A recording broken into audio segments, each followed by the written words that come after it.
സംസ്ഥാനത്തിന്റെ സാമ്പത്തിക പ്രതിസന്ധിക്ക് കാരണം കേന്ദ്ര സർക്കാർ മാത്രമെന്ന് സംസ്ഥാന സർക്കാർ.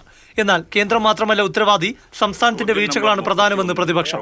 ഈ വാദഗതികൾ ഇരുപക്ഷത്തിനും ആവർത്തിക്കാനുള്ള അവസരമായിരുന്നു നിയമസഭയിലെ അടിയന്തര പ്രമേയ ചർച്ച. സർക്കാരിന്റെ ധൂർത്തും അഴിമതിയും കെടുകാര്യസ്ഥതയും ഒപ്പം കേന്ദ്ര സർക്കാരിന്റെ നിലപാടും ഈ സാമ്പത്തിക പ്രതിസന്ധിയുടെ ആക്കം കൂട്ടുന്നതിന് കാരണമായിട്ടുണ്ട് എന്ന കാര്യത്തിൽ യാതൊരു സംശയവുമില്ല. സംസ്ഥാനത്തിന്റെ GST പിരിവും മറ്റ് നികുതി പിരിവും ദയനീയമായി പരാജയപ്പെട്ടതാണ് പ്രതിസന്ധിയുടെ മൂലകാരണമെന്ന് പ്രതിപക്ഷം. ഒരു സർവൈലൻസ് എന്ന് പറയുന്ന പരിപാടിയില്ല.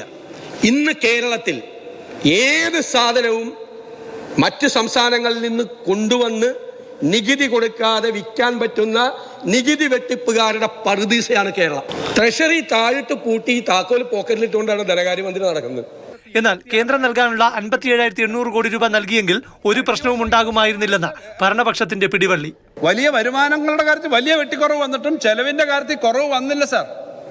ചെലവ് 4,000 കോടി അധികം പോയി. അല്ലാതെ ഇവിടെ അങ്ങ് പൂച്ചവെറ്റി കിടക്കുകയാണ് ട്രഷറിയിൽ, ഒരു പണിയില്ല എന്നൊക്കെ പറയുന്നതല്ല വസ്തുത. ഇതാ കേന്ദ്രം നൽകാനുണ്ടെന്ന് പറയുന്ന കുടിശ്ശികയിൽ GST നഷ്ടപരിഹാരം ഉൾപ്പെടുത്തുന്ന സർക്കാർ വാദം പൊള്ളയെന്ന് മാത്യു കുഴൽനാടൻ കണക്ക് നിരത്തി.